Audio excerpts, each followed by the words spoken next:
Today we've been graced with the presence of a 2017 BMW M2.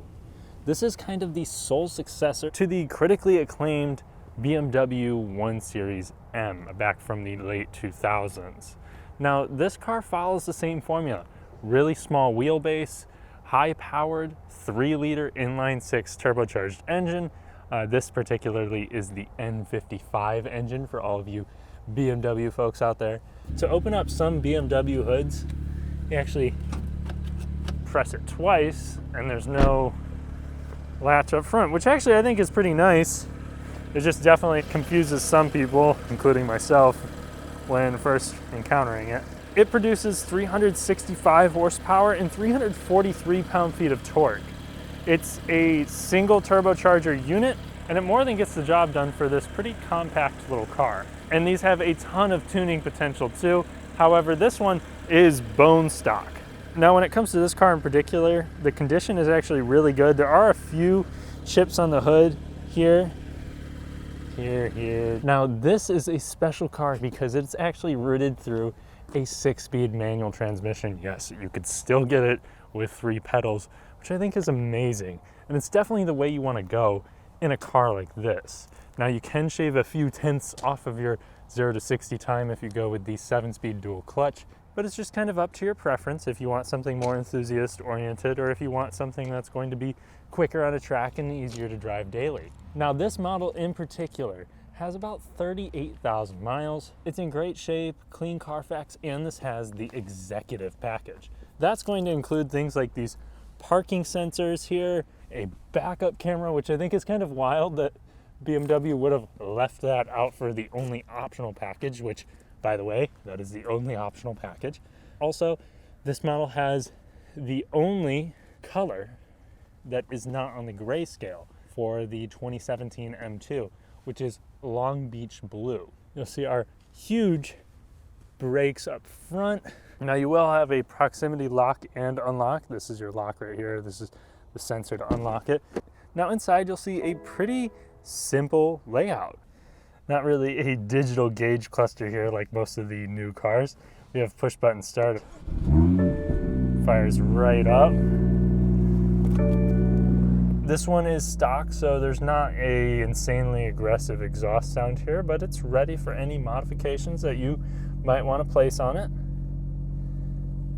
Really simple climate controls here, dual zone automatic. Now, since this one does have that executive package, you will have a heated steering wheel right there.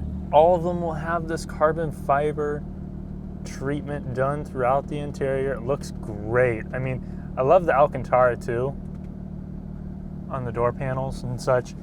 It's definitely a tighter, more personal feeling cabin, but it's comfortable nonetheless. In fact, they even give you little extenders for both the driver and passenger here. So if you're taller, you have extended thigh support. There's our manual transmission here. So again, it's a 6-speed reverse. Just push over hard and then you're in reverse there, and there's your camera with the parking sensors. When it comes to throws, they're a little bit longer for, a sports car. Of course, you can add a short throw shifter if you really want it to be shorter, but it allows it to feel a little bit more satisfying. You really have to row through the gears a little bit more, which I think is cool. This has a nice mechanical feeling, but it's not notchy. So it's a very particular style of manual transmission, one that I think most enthusiasts out there will appreciate. The back seat is one that, you're going to be able to use. It's better than what I was anticipating. I'm 6'3", and whenever I adjusted the seat up front to a comfortable yet not excessive position, I was able to sit behind myself. My head was kind of hitting the roof, but it's pretty impressive that I was able to fit at all. The trunk is also somewhat impressive.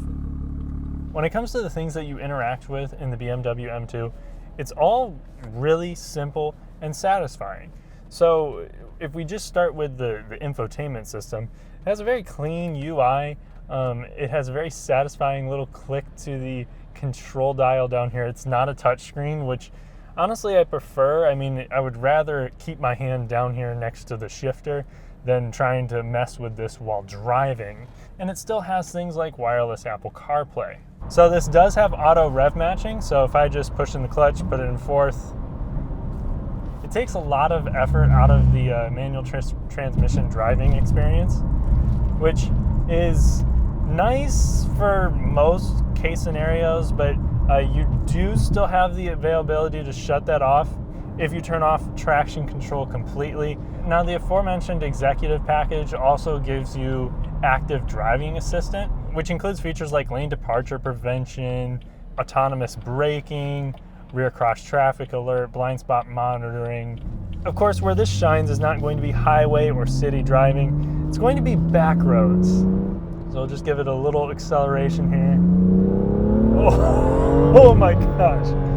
You feel just this complete boot of torque, really anywhere from 2,500 RPM. I'm not even flooring it, and it's just more than enough power. It's not in any way scary though, or intimidating. It's very approachable.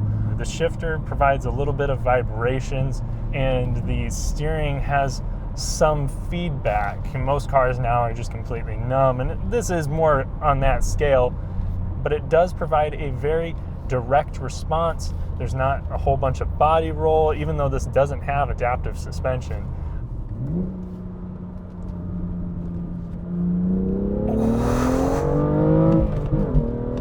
And what I like most is the steering weight. You really have a good sense of direction in this thing. It builds up quite nicely. Everything feels very natural. So those are just my quick impressions of the BMW M2. It's fun to drive, all the controls make sense, and it still provides a pretty analog feeling despite its rather impressive technology. So this M2 is located here in Bloomington, Indiana at Foreign Auto Connect. If you're interested, please don't hesitate to reach out to us through Instagram or even give us a call. Thanks for watching. Have a great day.